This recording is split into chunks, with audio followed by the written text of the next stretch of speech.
Ignatius was bishop of Antioch in Syria, the city where followers of Jesus were first called Christians. Tradition says he was a disciple of the Apostle John and was consecrated around the year 69 by Peter.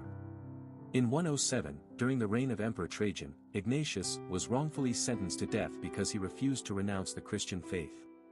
He was taken under guard to Rome, where he was to be brutally devoured by wild beasts in a public spectacle. The later account dramatizes the trial at Antioch. Trajan asks, "Who art thou, who settest thyself to transgress our commands?" Ignatius answers that he is Theophorus, he who has Christ within his breast. After a back and forth about the one God versus Roman demons, Trajan pronounces, "We command that Ignatius be bound by soldiers, and carried to the great Rome, there to be devoured by the beasts, for the gratification of the people."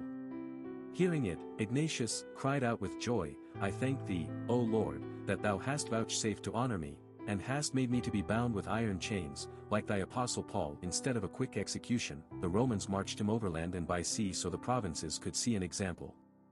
That slow trip became famous because he wrote along the way. During this time he wrote 7 letters, to Ephesus, Magnesia, Tralles, Rome, Philadelphia, Smyrna, and to Polycarp personally. He made good use of the time by writing 7 letters of encouragement, instruction and inspiration. We still have these letters as a great treasure of the Church today. It was Ignatius who first used the term Catholic to describe the whole Church, and he insists Christians gather around their bishop as Jesus Christ around the Father. His letter to Rome is the most personal. He begs them not to intervene. "Permit me to imitate my suffering God. I am God's wheat and I shall be ground by the teeth of beasts, that I may become the pure bread of Christ." In the full text he expands, "Let me be food for the wild beasts, for they are my way to God.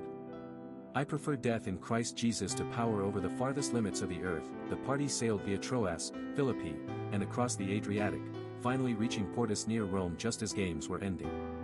Christians met him, full of fear and joy, and he again urged silence.